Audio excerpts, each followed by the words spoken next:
And that was the case until Mrs. Kennedy came to the White House, a woman of great style, a woman who knew how she wanted things run in her grand house, and she had some very specific ideas.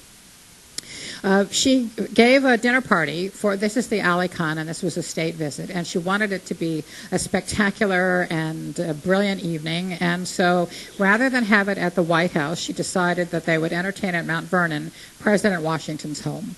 And many of you have been there, so you may have realized that it is a house on a cliff overlooking the Potomac River. It has a beautiful view, but if you've ever been in Washington during our annual humidity festival, you know that what happens when there's a lot of heat and there are mud flats at the edge of a river is that you get flies, mosquitoes, and gnats, and you get them in horrendous clouds. So the day of the dinner, the workers were all on the lawn setting up tables, setting up a stage for the entertainment, the food tents, all of that being prepared. And it was misery. And they came and complained to Miss Baldridge, the social secretary, and said, this is horrible enough for all of us who are working, but what's going to happen tonight when the guests arrive? It'll just be intolerable. It'll be so awful. Well, there were people there from the Army Corps of Engineers. Anybody here an engineer? The motto of the engineers, I believe, is if it's worth doing, it's worth overdoing. So the engineers stepped up smartly and said, we'll handle that for you. We're going to spray for all those bugs.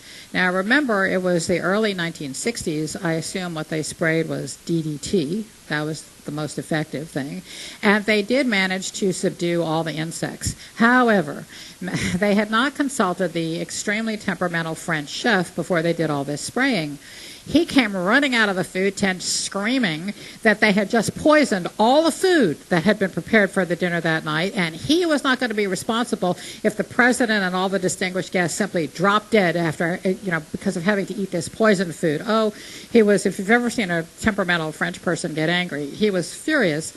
Miss Baldridge had to decide what to do, and she did the ultimate sacrifice, which is she decided that the only way to demonstrate that the food was really safe would be to eat some of it herself. So she and the head of the president's protective detail from the Secret Service sat down and tasted dishes from all of the things that had been prepared, and by not falling over dead, demonstrated that it was safe. So that is going a little above and beyond what a social secretary normally has to do.